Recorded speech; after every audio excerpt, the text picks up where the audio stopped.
Una ciudad sin planificación adecuada provoca descontento y frustración, volviendo insostenible. Sin embargo, seguimos sin considerarlas, como si la arquitectura temiera a las personas. Entonces, no somos parte de nuestras ciudades más allá del hecho de habitar en ellas. Es aquí donde pusimos la mirada. Organizaciones, comunidades, ciudadanos y arquitectos que construyen la ciudad y su arquitectura desde abajo, poniendo a las personas por delante, como nos retrata Brandmeier en su obra. En definitiva, las personas antes que los proyectos. Bienvenidos a los diálogos impostergables.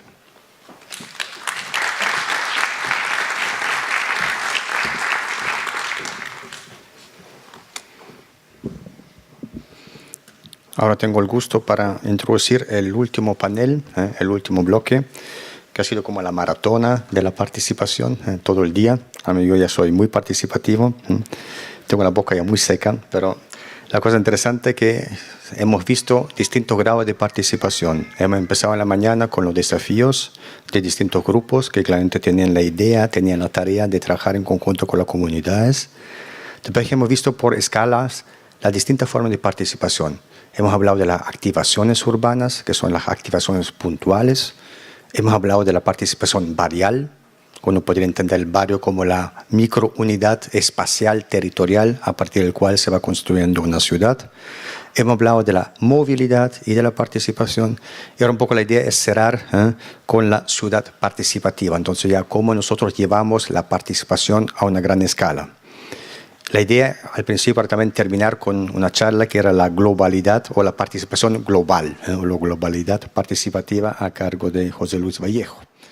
Ahora, debido a que la Bienal nos cierra a las 9 de la tarde, al principio nosotros pensábamos que era a las 9:30, entonces la idea era terminar con José Luis Vallejo con una entrevista pública.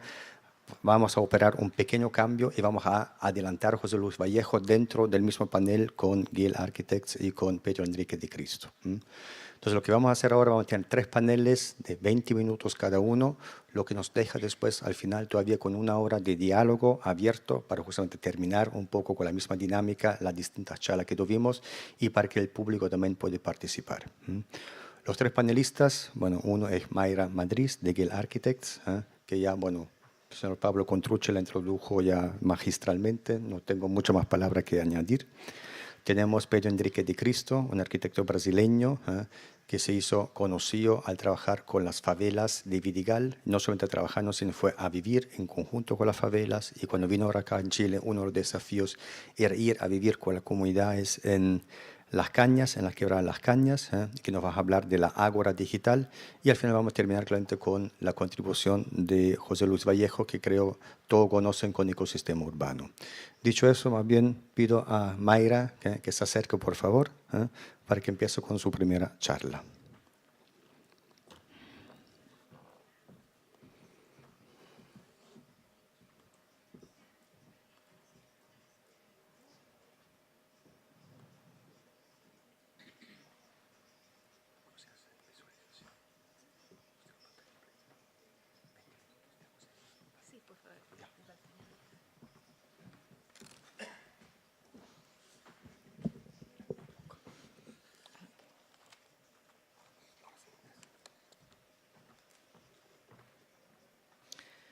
Hola, buenas tardes. Y antes que nada, antes de empezar a compartir con ustedes algunas ideas, quiero que sepan que me toca la tarea de representar a un equipo, el equipo de GEL, que ha estado trabajando junto con Mimbu en la guía y que está sumamente orgulloso y que tiene mucha ilusión de este trabajo que se está haciendo. Es la primera vez en 40 años que Jan ha estado haciendo estudios de vida pública. Es la primera vez que tenemos a nivel nacional el grado de voluntad de incorporar estas ideas, no solamente a escala municipal, pero intentar cambiar la manera como se gestiona el espacio público desde el gobierno central. Y es algo que es muy significativo y que dentro del equipo hay mucha ilusión por lo que está pasando y que queremos hacer todo lo posible compartiendo experiencias de otras ciudades en ver esto avanzar y ver la transformación que puede tener en Chile la implementación de esta filosofía.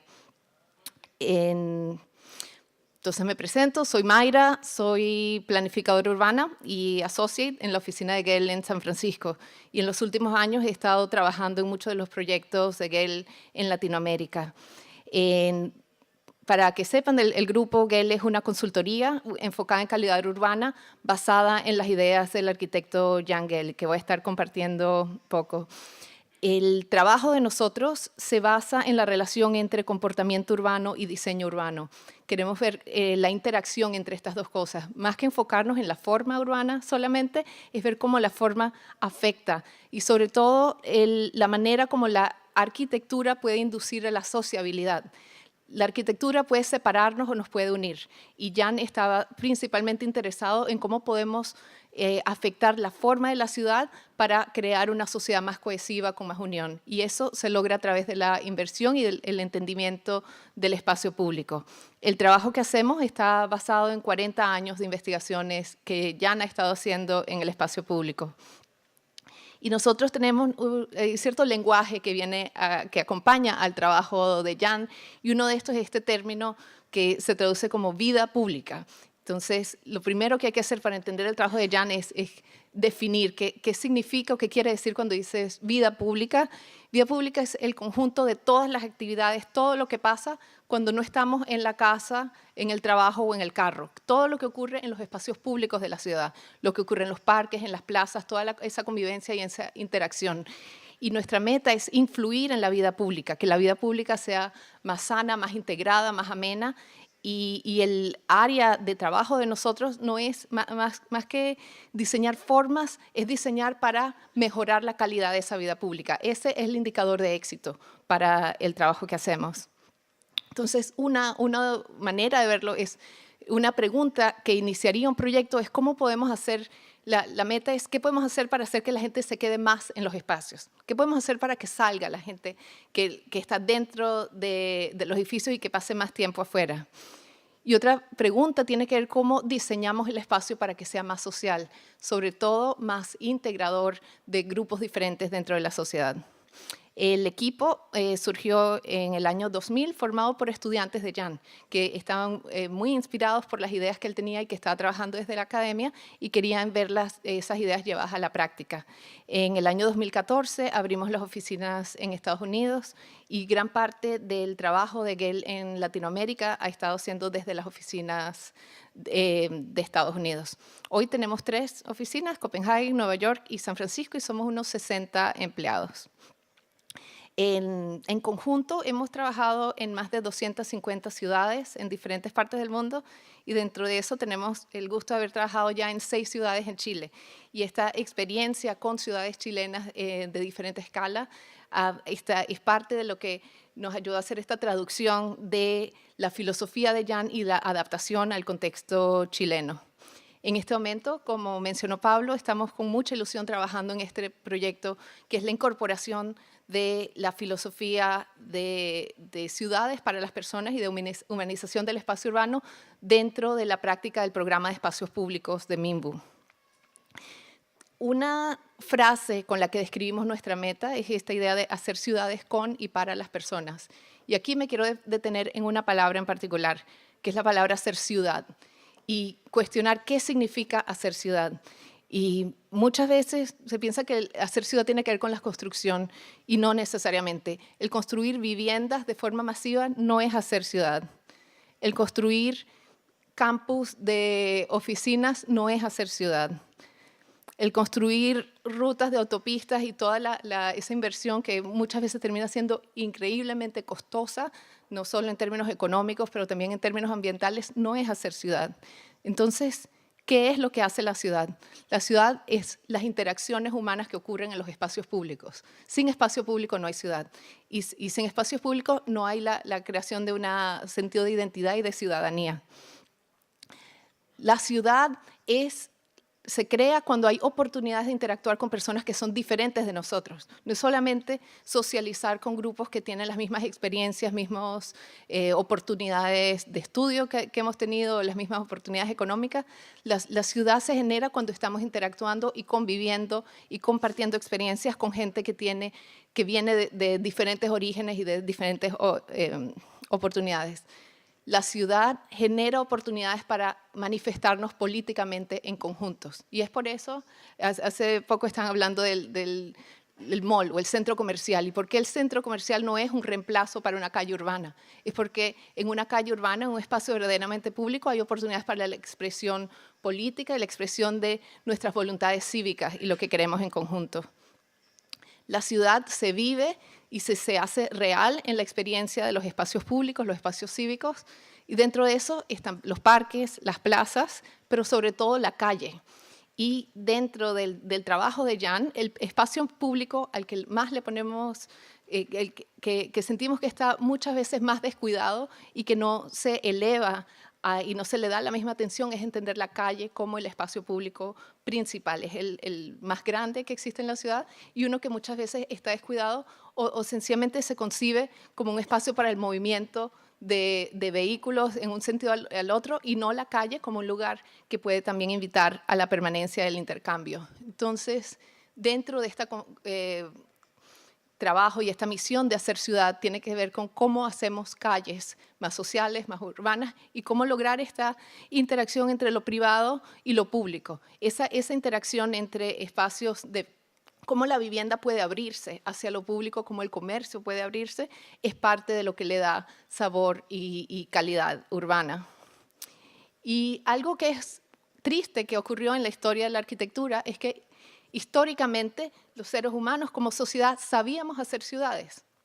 Progresivamente, después de una milenia viviendo en comunidad, sabíamos en los años 1800 cómo hacer una ciudad que invitara a la convivencia, una ciudad que creara oportunidades para el intercambio y una ciudad donde la gente se sintiera cómoda. Y eso lo vemos muchas veces cuando vamos de viaje o visitamos el centro viejo de una ciudad o visitamos las capitales europeas que fueron creadas en la época medieval y hay algo muy agradable en ese ambiente.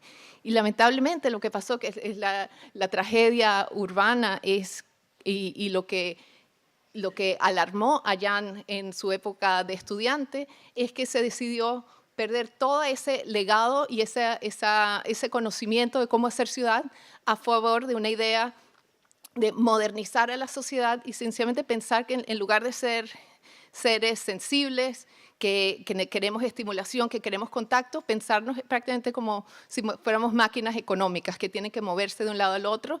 Y dentro de lo que es el urbanismo en la época moderna hay un descuido a ese espacio entre los edificios.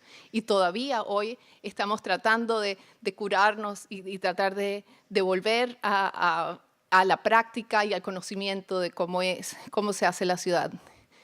Entonces, Jan era estudiante de arquitectura en los años 60 y ustedes pueden reconocer como arquitectos que son muchos de los que estamos aquí reunidos, cuál era el ideal de ciudad que estaba en boga en esa época.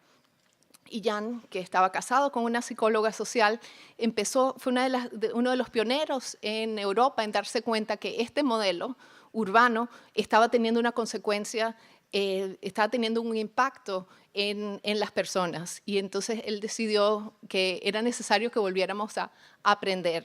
Y una de las maneras como Jan comunica cuál es la misión del urbanista y qué es lo que tenemos que hacer es esta idea de crear un hábitat amable, un hábitat agradable para el Homo sapiens. Y justamente él utiliza el término científico porque quiere que recordemos que nosotros somos, así nos sintamos inteligentes, que lo somos animales y como somos parte de la naturaleza y somos unos seres que tienen unas dimensiones limitadas, tienen cierto tamaño, somos bípedos, los ojos están a cierta altura y que la ciudad no puede ignorar nuestra condición física y nuestra condición corpórea, nuestra condición sensorial y la manera como nosotros nos podemos relacionar con el ambiente. Entonces Jan habla de volvamos al comienzo y pensemos, si nuestra meta es crear un hábitat para este Homo sapiens, ¿cómo lo vamos a hacer? Y él utiliza la metáfora de lo que hacen los biólogos. Por ejemplo, si a alguien le toca la tarea de crear un hábitat para el canguro, y te dicen, vas a crear en un zoológico un lugar donde el canguro se sienta bien, ¿qué haces? Te vas a Australia, a un safari, y te sientas y tratas de observar y entender qué hace el canguro en el medio ambiente. Se reúne en grupos, está solo, prefiere el sol, prefiere la sombra, se acerca al agua, prefiere las praderas, ¿qué hace? Y básicamente esa manera de acercarse al ser humano y de estudiarlo en su ambiente natural es lo que Jan hizo en los años, al finales de los 60 y comienzos de los 70. Él empezó a estudiar al ser humano, a hacer prácticamente un safari social y tratar de estudiar cómo las personas están ocupando la ciudad. Esta es una foto que salió en un periódico italiano en el momento que dice parece, pero no es un beatnik, como decir un hippie, porque Jan estaba sentado observando, llenando en las plazas italianas y tratando de ver qué era lo que hacía estos lugares donde la gente se sentía bien y qué los atraía, y comparando estas observaciones con la experiencia que estaba viendo en estos nuevos lugares y espacios que estaban surgiendo a partir del modernismo. Jan llenó sus cuadernos de observaciones, de anotaciones, y una de las primeras cosas que hizo fue empezar a documentar sistemáticamente la vida pública. Entonces no se trata nada más de observar, déjame intentar contar y ver quién está en el espacio y también quién no está. Y esa es una de las partes fundamentales del trabajo que hacemos. Jan también tenía mucha curiosidad por las actividades sociales. Estas son fotos que él tomaba y ver cómo el espacio o ciertos elementos del espacio podían hacerlo más fácil que las personas interactuaran o no. Estas ideas fueron recogidas en su primer libro, que fue publicado en 1971, La humanización del espacio urbano, y que luego fue adaptado y actualizado en otras versiones que surgieron más recientemente. Y es parte de esta filosofía, de esta sensibilidad hacia la persona, lo que se recoge en la guía que hemos estado trabajando en conjunto con Minbu. Y brevemente, sin entrar, por motivos de tiempo, no voy a poder entrar en muchos detalles. Quiero hablarles de dos aspectos de cómo esta metodología puede llevarse a la práctica. Entonces, una de las partes de la guía habla de estos 6 pasos para el diseño y la implementación de espacios públicos más sensibles hacia la persona. Y hay una primera fase que son estas 3 que se refieren a la planificación. Y la planificación es el ejercicio de analizar a la escala del barrio. No se trata de intervenir el espacio viendo el espacio solamente, sino vamos a estudiar el barrio y en particular hacemos énfasis en esa escala porque esa es la escala en la que los ciudadanos pueden reconocerse, identificarse. Es mucho más fácil para un miembro de una comunidad hablar sobre su barrio y las carencias que tiene, las prioridades, y es más difícil en escalas que sean mucho más amplias. Entonces el barrio es una escala que es reconocible, es lo suficientemente pequeña para que haya un número limitado de actores con los cuales involucrar, y es una escala que es muy manejable. Entonces, dentro de esta etapa de planificación, hablamos de 2 métodos. Uno es la observación, que es esa especie de safari humano, esa documentación de qué está pasando en el espacio, quién está, quién no está, y documentar cómo están siendo los espacios en el barrio utilizados hoy y cuáles son las carencias. Es una manera de levantar datos sobre lo que puede estar pasando y lo que hay que cambiar, y una manera de tener una línea de base de dónde estamos antes de intervenir en el espacio.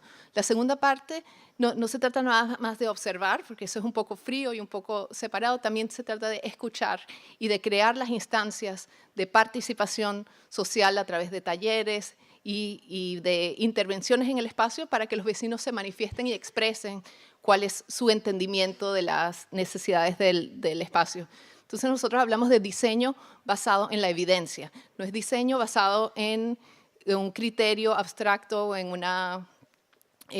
un fundamento estético, es diseño que está respondiendo a lo que está pasando en ese lugar.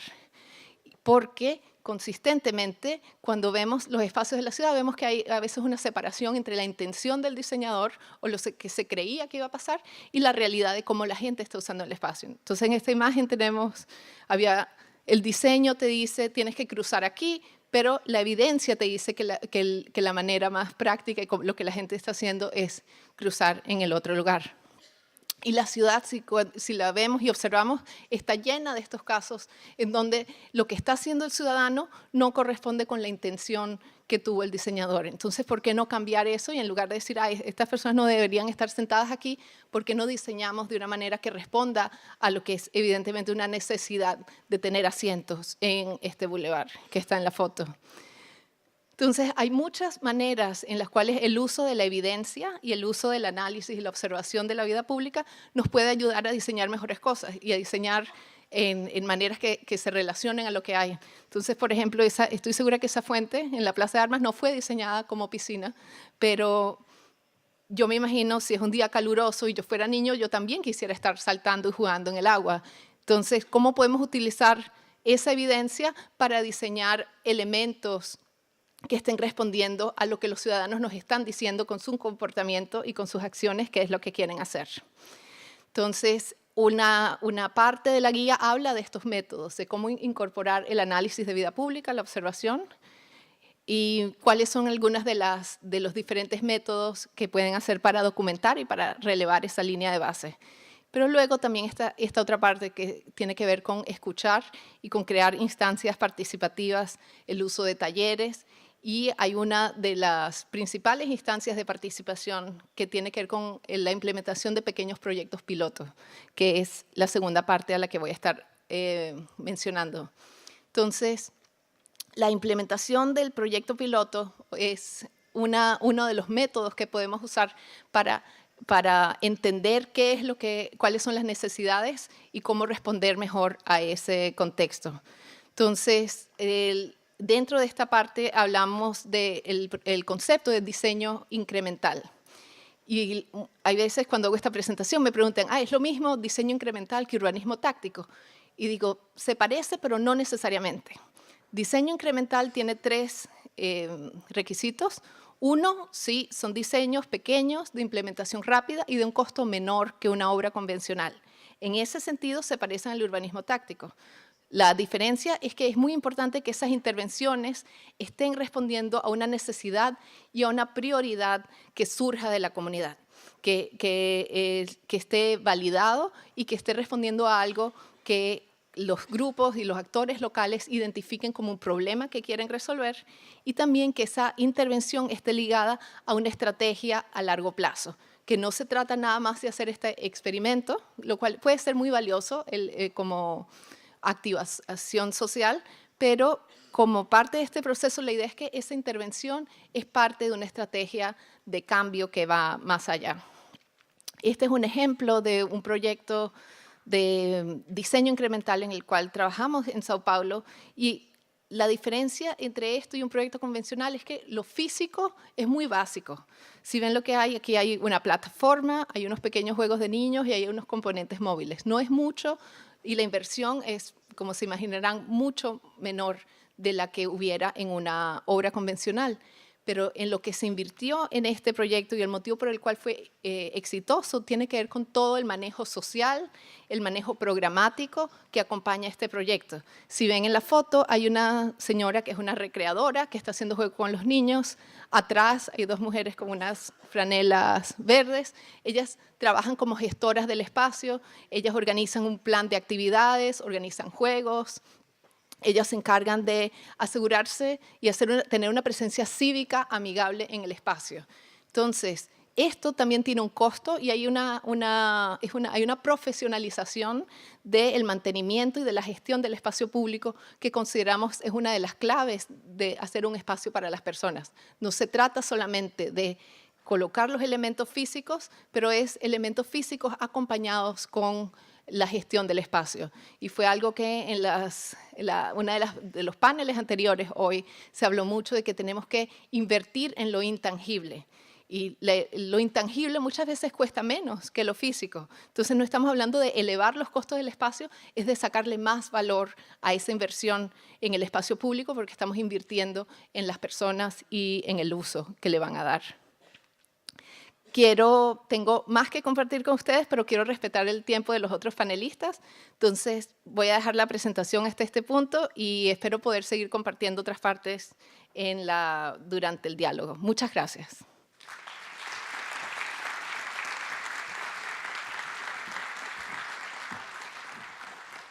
$20 minutos precisos. Yo creo que observar mucho ciudadanos suizos, yo creo.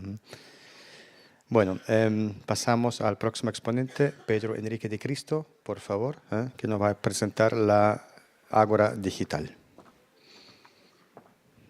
20 minutos, ¿sí? Sí, perfecto, gracias. Buenas, ¿cómo están? Yo hablo portugués, inglés y portuñol, pero voy a intentar hablar en español en respeto a ustedes de la acogida que tuvo acá en Chile, en Valpo, especialmente los cerros El Litre, Cañas y La Cruz.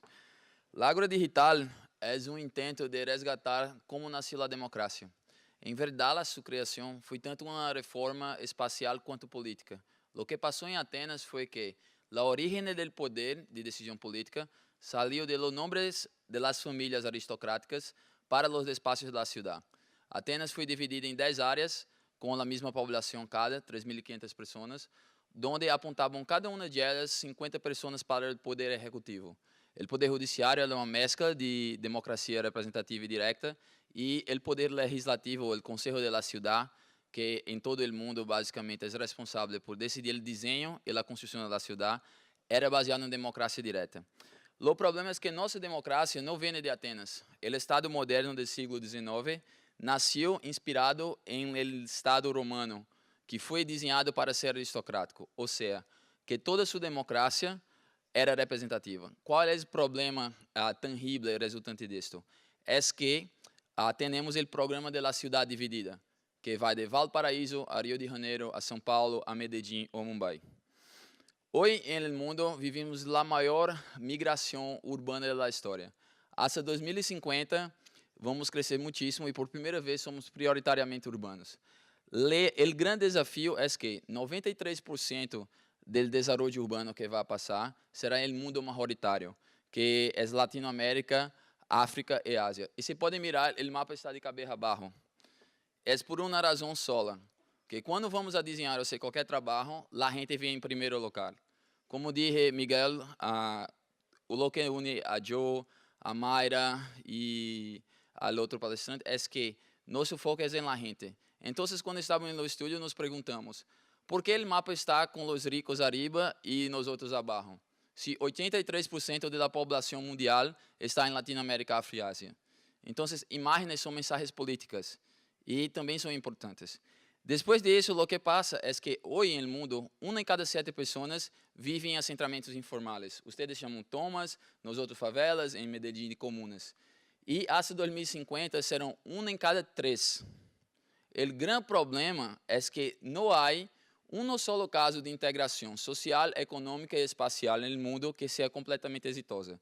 O mais cerca foi com nosso amigo Alejandro Echeverri em Medellín, mas aún assim não completou toda a sua missão. O que creemos é que, com o avanço do nível de interação entre as pessoas e acesso à informação, não acompanhado por el acesso a participar na decisão pública, tivemos uma crise de representatividade no mundo, que começou com a Primavera Árabe, em Egito, Tunísia, pelo que se espalhou por todo o mundo, incluindo Ucrânia, Venezuela, Brasil, em 2013 e outros locais. E, de repente, me pensei a investigar. O que está passando? São contextos e culturas tão diferentes que estão tendo muitos dos padrões e dos mesmos problemas. E fomos a investigar o que havia passado em Atenas e que eu os contei agora. Então, nossa proposição é que a democracia tem que ser não só resgatar o que passou em Atenas, baseado no espaço também, mas tem que ser digital. O que passa é que quando vamos a desenhar, e fomos muito inspirados por Jangel e outros também, a escola de Barcelona é muito importante e necessita mais mérito, foi que miramos que é que vamos a desenhar.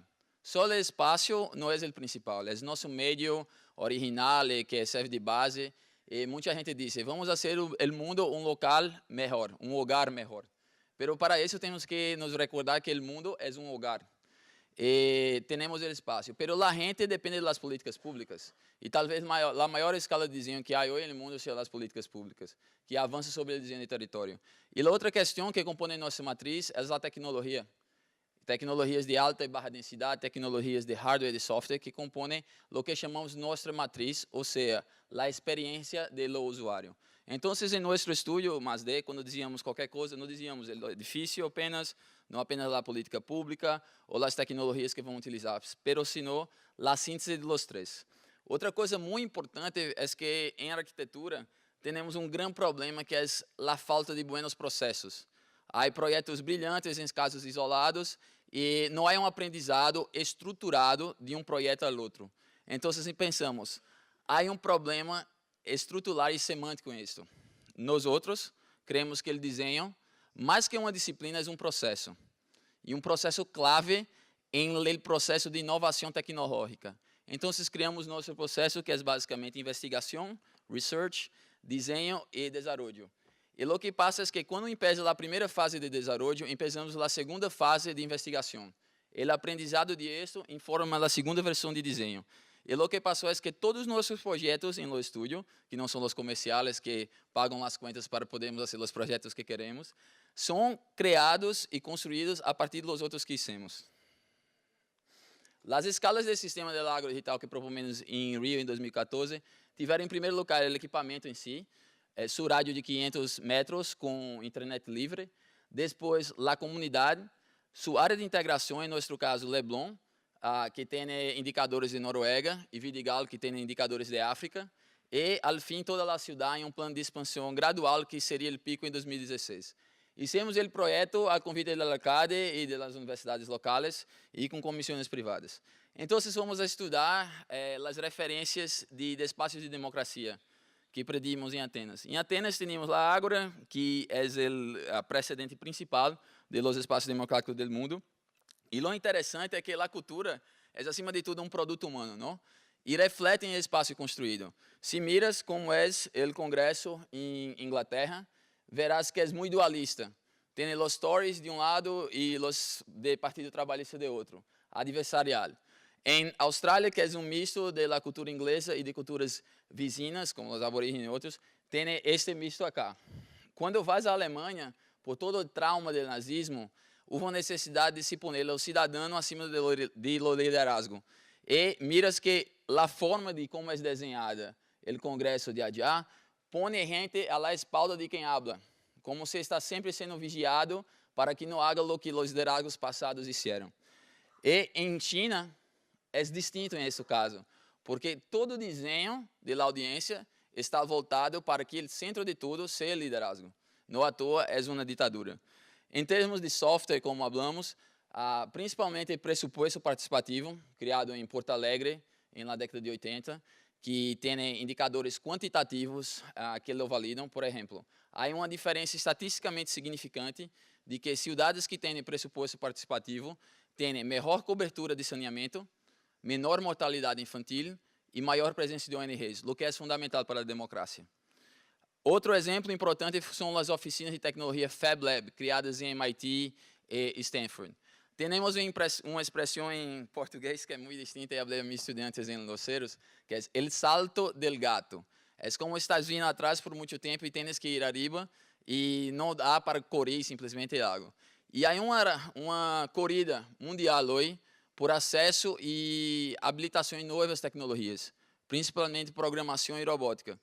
O que passa é que nem Estados Unidos nem Europa estão fazendo isso em escala. E nossa grande chance de generar valor agregado e capacidade de inovação é fazer isto. Então, proponemos incluir no programa de Ágora as oficinas Makerspace, Fab Lab, entre outras coisas. O BBM a BMW Guggenheim Lab e um projeto muito bueno no Open Society Foundation, Talking Transition, que lembra muito um grande projeto que conheci hoje, o Gran Malón, que vocês estão assistindo aqui em Chile. Uma coisa muito importante para nós outros é que tínhamos recursos escassos. Então, fizemos um mapa de conectividade do Brasil. Todas as infraestruturas físicas e digitais que compõem o país demonstram que todo em Brasil é criado e construído ao redor da macro-região Rio-São Paulo e de Brasília.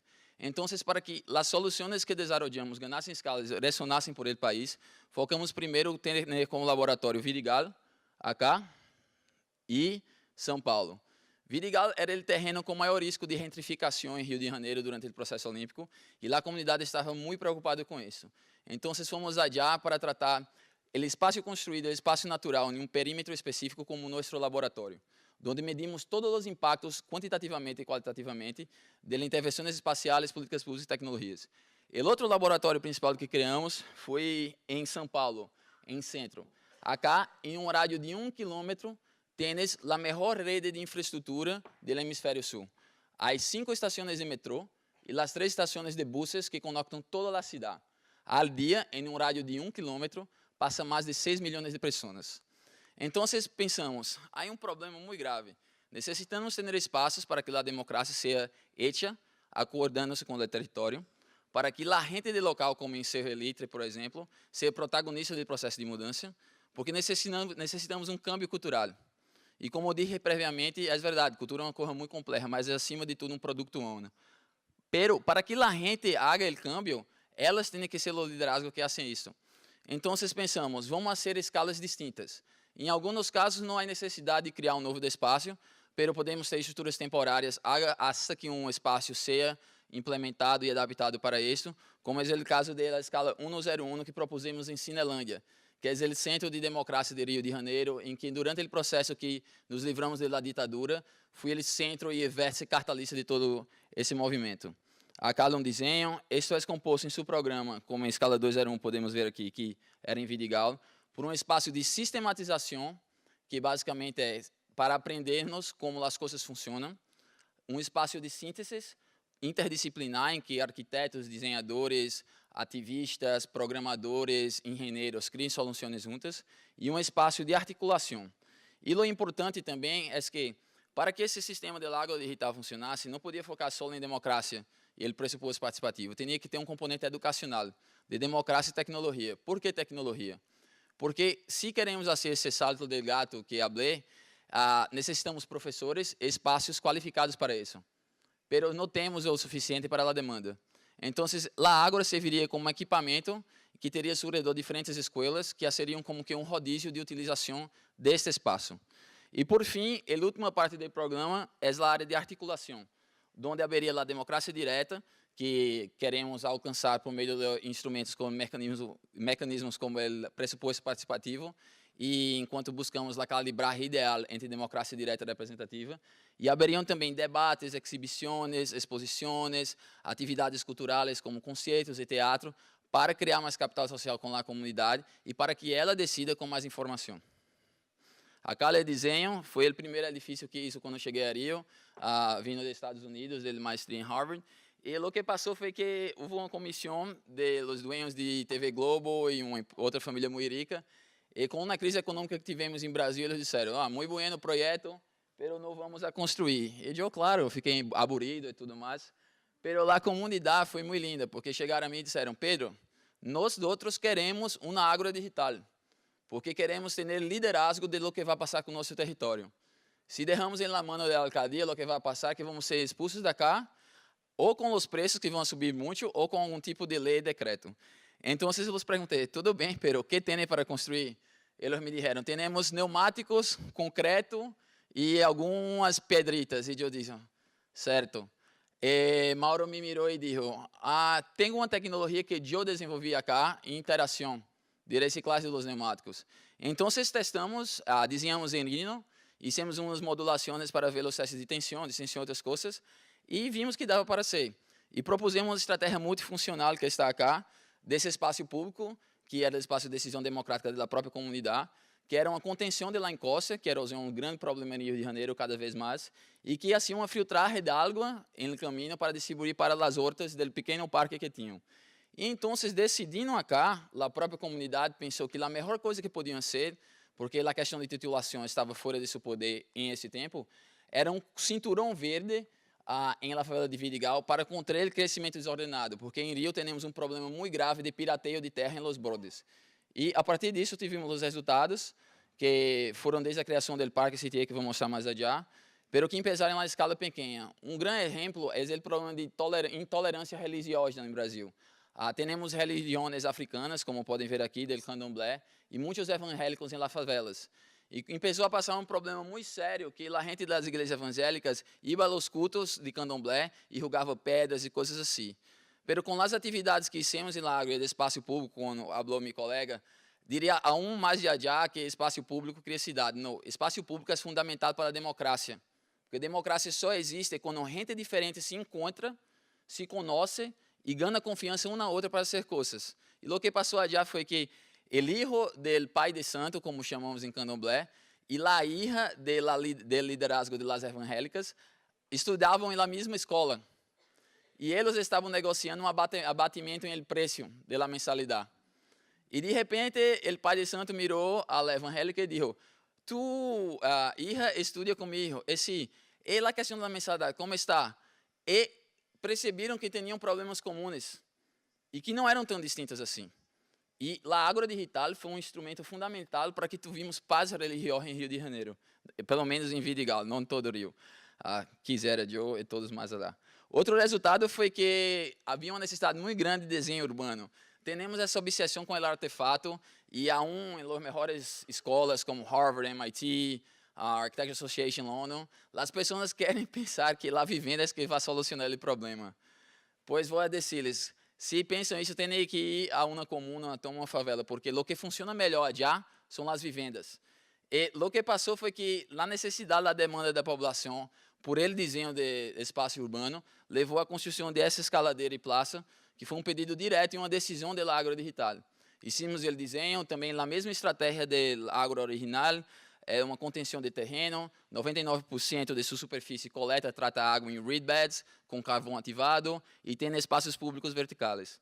Mas depois disso percebemos que estamos com um grande problema, que é o câmbio climático. Os padrões de chuva mudaram, a mesma água cai, mas a amplitude é maior. Qual é o grande problema disso? O solo fica mais arenoso e a chuva mais intensa. Combinação fatal. Casas começaram a ruir, coches elevados para abaixo da favela. Então, percebemos que tínhamos que fazer coisas que movessem a reação para a antecipação.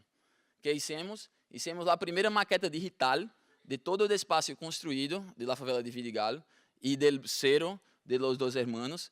E, como geometria é espaço em números, pudimos fazer algoritmos que faziam modulações. Como exemplo, acá, o caminho d'água, para coletar a água e tratá-la para que a comunidade possa utilizá-la. Podemos também fazer modulações, como hicimos, da distribuição do vetor de dengue ou de Zika vírus. Outro exemplo é, como acá temos muitos problemas de incêndio, podemos fazer modulações de como os incêndios vão passar para ir com maior precisão sobre eles. E, de allá, a população diz, temos que fazer o parque, hacia o pico da montanha. E nossa meta era muito ambiciosa, queríamos ser o terceiro ícone de Rio, com o Cristo e o Pão de Açúcar. Pero a comunidade se involucrou e, porque estava baseada em evidência, integrada a sua inteligência contextual, percebeu que era possível. E, ao final de los Juegos Olímpicos, conquistamos nossa medalha de ouro, que foi a criação do Parque CTA. Então, um projeto que teve uma inversão de 350 mil reais, foi valorado em 158 milhões, tendo todo o liderazgo da comunidade da favela de Vidigal. Desde o presidente a 70% dos diretores, e uma decisão que foi sua, baseado na evidência de gente como nós outros. Em la terceira escala, depois de trabalhar em Vidigal, me fui a São Paulo por vários motivos e encontrei o outro problema que as grandes metrópoles sofrem, que é o quê? Temos rede de infraestrutura, como mostrei, pero por decisões políticas mal acertadas, erros de desenho e falhas de mercado, áreas como essa ficam vazias. E o que passou em São Paulo? Há uma peleia entre a alcadia por as 43 mil espaços vacâncias, real estate that are empty, que estão vazios allá. Há uma disputa de movimentos sociais, como o movimento de los sintéticos do centro de São Paulo, com quem trabalhamos, que querem tornar isto em um exemplo de integração urbana. Há uma disputa com os especuladores, que querem tomar tudo, ia ser ali um Trump land, alguma coisa do tipo, ia ser muita plata. E agora um movimento que passa em Brasília e vai começar a passar cá em África e em Ásia, quer dizer, o poder paralelo. As facções da droga, os paramilitares e as falsas igrejas evangélicas que estão se movendo das áreas periféricas para as áreas centrais físicas, para controlar o fluxo de gente. E não só isso, também para entrar onde está o verdadeiro poder e dinheiro, que é na política e na construção civil. Então, hicimos esse programa da Agrodigital, tendo a área de articulação em um espaço público maior, o espaço de aprendizagem, sistematização e criação em uma das ocupações. E a ideia do projeto era utilizar uma estrutura mais leve, como um marquise, que desse mais fluidez do espaço e dividisse o programa. E foi o que hicimos na Ladeira da Memória, a convite do movimento sintético de centro da Arcadia. Aqui, alguns exemplos do espaço, a rampa que desce do terminal de bus, entre outras coisas. Então, qual é nosso grande objetivo? É fazer a reforma passo a passo e com a inteligência distribuída de profissionais de distintas áreas, e integrando o conhecimento de especialistas como nós outros, a inteligência contextual da gente e do povo, para desenvolver um melhor modelo de democracia em Rio e São Paulo, que possa espalhar-se ao mundo. Porque pensamos, o mundo é democrático, em verdade não lo é. o novo mundo é democrático, pero apenas 48,5% das pessoas no mundo vivem em uma democracia. E é direito de todos autogovernar seu destino e decidir como coletivo o que é melhor. Então é isto, espero contar com vocês e quem sabe fazer uma água digital acá em Valparaíso. Muitas graças.